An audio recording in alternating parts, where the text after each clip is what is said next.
Olá pessoal, eu sou o Carlos, sou economista da Unicred do Brasil. Estou aqui para passar as principais notícias e fatos que podem movimentar os mercados nessa semana. Na sexta-feira, o presidente eleito Luiz Inácio Lula da Silva anunciou Fernando Haddad como ministro da Fazenda.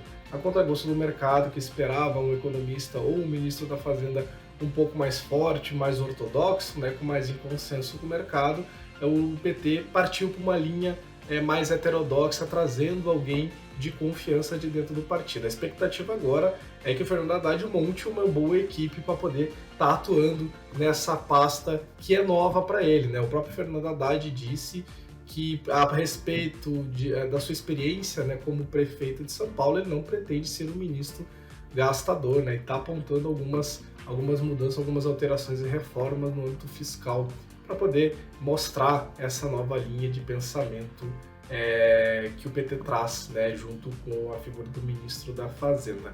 Na semana passada, também o Banco Central aqui manteve a taxa de juros em 13,75%, isso era consenso, porém trouxe dentro da sua ata, do seu comunicado, a preocupação com os gastos do novo governo. Então isso vai ser incorporado nos modelos de precificação de taxa de juros e taxa neutra da economia, e o Banco Central promete ficar de olho nessa expansão de gastos para as próximas reuniões. Falando um pouco de cenário global, a China, de acordo com o premier chinês, vai acelerar a economia de acordo com as novas mudanças da política, das novas regras do Covid na China. A China estava com protestos até então, porque estava com uma política de Covid-0 muito restritiva, acabando com alguns negócios e economias. A população estava um pouco insatisfeita com isso, e com o aumento dos protestos, o Partido Comunista Chinês, na figura de Xi Jinping, vai alterando aos poucos em algumas cidades essa política de Covid-0.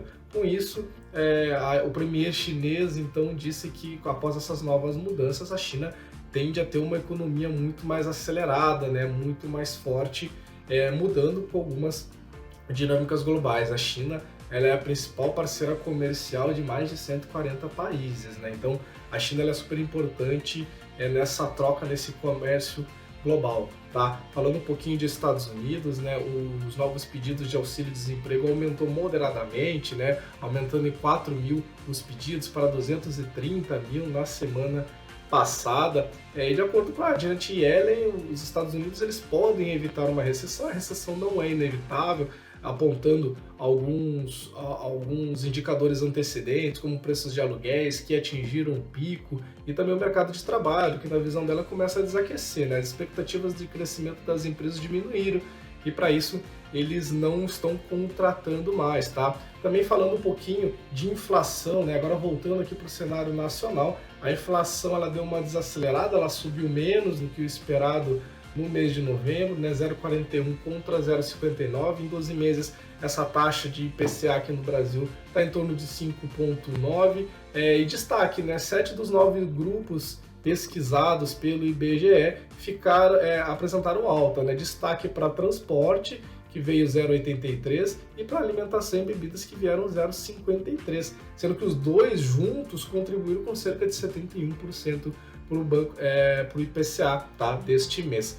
E falando um pouco desta semana, a gente vai ter aí algumas discussões acerca de política monetária, e fica aí o destaque para o Federal Reserve, o Banco Central americano, e para o Banco Central europeu, que vai vir com os seus comunicados e os seus aumentos ou não de taxa de juros básicas de suas respectivas economias. No Banco Central, o Banco Central Europeu, a expectativa é que essa taxa fique em 50 base points ou 75, mas muito mais provável que venha 50 base points. E no Federal Reserve, no FONC, no Comitê de Política Monetária Americana, o consenso, e é muito provável que venha isso, é 50 base points para o aumento da taxa de juros americana. Claro que fica a expectativa dos comunicados, o que esses bancos centrais vão falar, além de contribuir com essas taxas. Tá bom, pessoal? Muito obrigado. Até mais.